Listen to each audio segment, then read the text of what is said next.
Operation Sindoor Pahalgam நடவடிக்கை சொன்னதுனால கேட்குறேன்.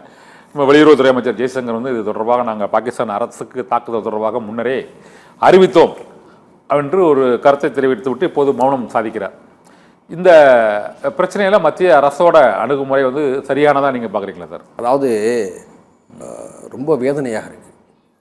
ஆபரேஷன் சிந்தூர் என்று அறிவித்த உடனேயே நாட்டில் இருக்கக்கூடிய குழந்தைகள் முதல் பெரியவர்கள் வரை 4 திசைகளில் இருக்கக்கூடிய எல்லா குடிமக்களும் நாம் இந்தியர் என்ற உணர்வோடு அணிதிரண்டு ஆபரேஷன் சிந்தூருக்கு பின்னாலே நம்முடைய இராணுவம் வெற்றி பெற வேண்டும் என்று வாழ்த்தினோம், துணை நின்றோம்.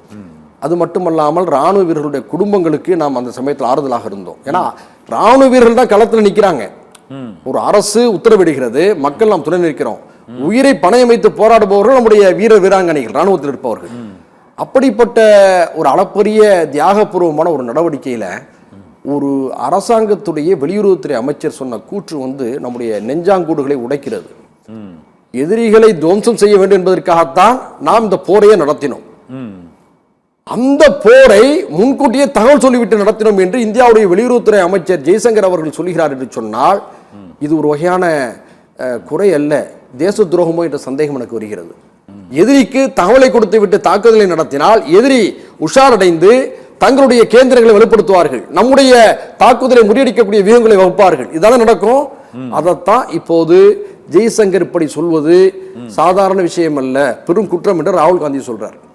இதுவரை யாருமே அந்த கருத்துக்களை வந்து பெருசா விவாதிக்கல. ஏன்னா நம்முடைய ராணுவம் நல்லபடியாக வந்து பாதுகாப்பு நம்ம ஒன்னா நிக்கணும் அப்படின்னு நினைச்சோம். ஆனா வெளியுறவுத்துறை அமைச்சர் ஜெய்சங்கர் அவர்களை வலிய முன் வந்து நாங்கள் தாக்குவதற்கு முன்பாக பாகிஸ்தானுக்கு தகவல் கொடுத்தோம் என்று சொன்னால் இப்படி தகவல் கொடுக்க வேண்டும் என்று சொன்ன உத்தரவை பிறப்பித்தது யார்?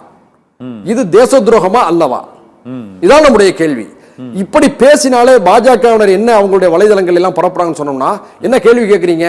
கேள்வி கேட்கிறேன் என்பதே வந்து நீங்க எல்லாம் தேச துரோகமான செயல்கிறாங்க. தேச துரோகத்தை செய்தவர்கள் யார் என்பத விவாதத்துக்கு உட்படுத்தாம இப்படி பேசியது என்ன நியாயம், இதில் நமக்கு ஏதாவது பாதிப்பு ஏற்பட்டிருக்கிறது என்ற ஒரு கேள்வி எழுப்பினால அவர்கள் வில்லன் கிளாஸ் சித்தரிக்கிறார்கள். இப்ப ராகுல் காந்தியை வந்து பாகிஸ்தான் ஆதரவாக சித்தரிக்கக்கூடிய போக்கு நடக்குது. ராகுல் கேள்வி எழுப்பியிருக்கிறார். அந்த கேள்வி சரியா தவறா என்று நீங்கள் சொல்ல வேண்டும். ஏன்னா சர்வதேச பத்திரிகைகள் இதை வாதிக்கின்றன. ஏன்னா பழைய போர்கள் எல்லாம் வந்து சீனாவோடு நம்ம போர் நடத்தணும், பாகிஸ்தானோடு போர் நடத்தணும், இந்தியாவுடைய அமைதி காப்பு படை IPKF இலங்கைக்கு சென்றது. அப்போலாம் வந்து சமூக வலைதளங்கள் இல்லை, ஊடக பரவல் இல்லை, வாசிப்புத்தன்மையும் குறைவு. இன்னைக்கு சமூக ஊடகங்கள் வளர்ந்து விட்ட பிறகு உலகமே கிராமம் ஆயிட்டுச்சு. எந்த செய்தி யாரும் தடுக்க முடியாது. அப்போ செய்திகள் வர வர விவாதங்கள் வர வர பன்னாட்டு மக்கள் பன்னாட்டு ஊடகங்கள் இது வாதிக்கின்ற பொழுது நமக்கு ஒரு கேள்வி எழுப்புகிறது, இங்க என்ன தவறு நடந்தது, நமக்கு எதுவும் பாதிப்பு ஏற்பட்டு விட்டதா? நமக்கு பாதிப்பு ஏற்பட்டு விட்டால் இனி அந்த பாதிப்பை நிகழ விடாமல் செய்வதற்கு என்ன செய்ய வேண்டும்? ஆரோக்கியமான விவாதங்கள். இதைத்தான் ராகுல் காந்தி எழுப்புறாரு, எதிர்க்கட்சி எழுப்புறாரு. இதை வந்து மூடி மறைக்கிறாங்க. ஜெய்சங்கர் ஏன் மௌனமா இருக்காரு? அந்த கள்ள மௌனம் மிகவும் ஆபத்தானது. வெளிப்படையாக பேச வேண்டும். ஏன்னா அவர் தான் சொல்லியிருக்காரு. இதுக்கு வரை ராகுல் காந்தியோ அல்லது எதிர்க்கட்சி தலைவர்களோ அல்லது மற்றவர்களோ யாராவது கேள்வி எழுப்புனாங்களா? ஜெய்சங்கர் சொன்ன பிறகுதான் கேள்வியே வருது. வெளியுறவுத்துறை அமைச்சர் ஓகே, எனக்கு இதுல ஒரு கிண கேள்வி, இது அவரு போர் தொடங்கி விட்டது என்றுதான் அறிவித்தாரே தவிர எங்கு தாக்குதல் நடத்த போறோம், தாக்குதல் நடத்தும் நேரம் இது குறித்து வெளியுறவுத்துறை அமைச்சர் ஜெய்சங்கர் எதுவும் அதில் அந்த பேட்டியில் சொல்லல.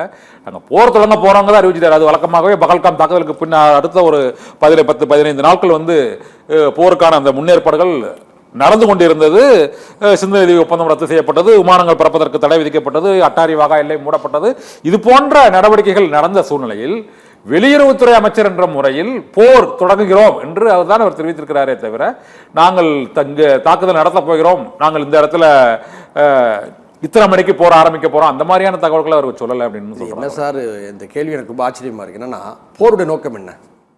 எதிரிகளை தீவிரவாத முகாம்களை ஒழிப்பது, எதிரிகளை வீழ்த்துவது, எதிர்ப்போலை முறியடிப்பது,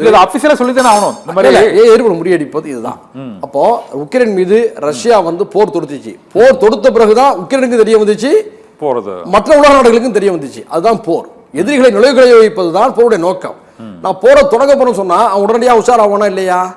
அவனுடைய கண்காணிப்புல அதிகப்படுத்துவான், தடுப்பு ஆயுதங்களை வந்து அதற்கான ஏற்பாடுகள் நடந்தாலும் போர் தொடங்க போகிறோம் என்று நம்ம சொன்னோமா? அது ஒரு அபிஷியலா சொல்ல வேண்டிய தேவை. போர் எப்போதுமே மர்மமான முறையில் தான் தொடங்கப்படும். அதுதான் போர். இதான் உண்மை. உலகம் முழுக்க அதான் நடந்துகிட்டு இருக்கு. 90ல வந்து முதல் வளைகுடா யுத்தம் அமெரிக்காவுடைய முதல் ஜார்ஜ் புஷ் இருந்தபோது நடந்துச்சு. அப்போ சதாம் அதிபராக இருந்தார் ஈராக்ல. அப்போ குவைத்தை வந்து சதாம் ஆக்கிரமிச்சிருந்த நேரம், எந்த நேரத்திலையும் போர் தொடங்கலாம்னு பேசப்பட்டு வந்துச்சு. திடீர்னு ஒரு நள்ளிரவுல வந்து அமெரிக்கா தன்னுடைய வான்படையை கொண்டு பாக்தாத்தை அடிக்குது. சொல்லிட்டு அடிக்கல, நல்லா புரிந்து கொள்ளணும். அதாவது எப்போது அடிப்போம் என்று ஒரு யூகத்தை உருவாக்கி குழப்பத்தை ஏற்படுத்தி எதிரிகளை பலகீனப்படுத்துவதுதான் போருடைய தந்திரம். ஆனா அந்த தந்திரத்தை இங்க செயல்படுத்தாம நாங்க போரை தொடங்குறோம், இதெல்லாம் பேச்சுவார்த்தையா? பேச்சுவார்த்தையை தொடங்கலாம்னு சொல்லலாம் சார், அமைதியை பற்றி சொல்லலாம் சார். போரை தொடங்கும் போது போரை நாங்கள் தொடங்கினோம்னு சொல்ல முடியுமா? இந்த வேலையை காங்கிரஸ் ஒரு ஆட்சி அமைந்து ஒரு அமைச்சர் சொல்லியிருந்தால், அல்லது காங்கிரஸ் ஆட்சி இருக்கின்ற போது ஒரு அதிகாரி சொல்லியிருந்தால், பாஜக அரசு சும்மா விட்டு இருக்குமா? சொல்லுங்க, இதுக்கு பதில் சொல்லுங்க முதல்ல. அது உங்களோட வாதம் ஓகே. ஆனால் அவங்களோட தரப்பு இதை நான் உங்கள்கிட்ட கேள்வியாக கேட்டேன், நீங்கள் அதுக்கு பதிலும் சொல்லிட்டீங்க. இந்த வெளியுறவுத்துறை அமைச்சர் ஜெய்சங்கர் ஜெய்சங்கர் சொன்னதுதான் வாதமாக இருக்கு.